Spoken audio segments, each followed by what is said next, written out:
Bonjour, je suis très heureuse de vous retrouver aujourd'hui et la question c'est: peut-on contracter des infections dans les salons de beauté? Alors suivez-moi. Dans un salon de coiffure, malheureusement, il est possible de contracter différentes infections et principalement d'origine bactérienne ou fongique. Alors je vous donne quelques infections courantes qui peuvent se retrouver notamment dans nos salons de coiffure. Nous avons les infections fongiques du cuir chevelu.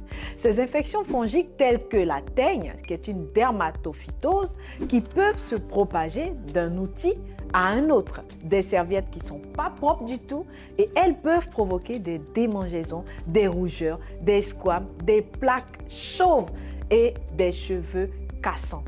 En deux, vous avez ce qu'on appelle les folliculites. La folliculite est une infection des follicules pileux, généralement causée par des bactéries Staphylococcus aureus. Elle peut se manifester par des boutons rouges douloureux ou des pustules sur le cuir chevelu et le visage qui vont provoquer une inflammation. 3. Vous avez des infections de glandes sébacées. Ce sont des bactéries qui peuvent infecter les glandes sébacées du cuir chevelu, provoquant des kystes ou des abcès douloureux connus sous le nom de furoncles ou des folliculites profondes. Ces infections nécessitent souvent un traitement médical. En 4, vous avez ce qu'on appelle le impétigo. L'impétigo est une infection bactérienne de la peau qui peut se propager par contact direct avec un outil de coiffure contaminé malheureusement.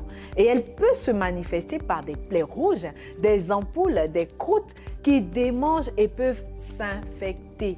En 5, vous avez l'herpès simplex qui est un virus HSV qui peut se propager par des contacts, des lésions d'herpès sur le visage ou le cuir chevelu d'une personne infectée malheureusement, et cela peut entraîner des éruptions cutanées, des vésicules douloureuses. Voici, mesdames, 5 infections qu'on peut retrouver dans les salons de beauté. Nous voulons être belles, mais à quel prix? Et je vous demande de faire attention et j'espère que ces conseils vous seront très utiles et je vous dis à bientôt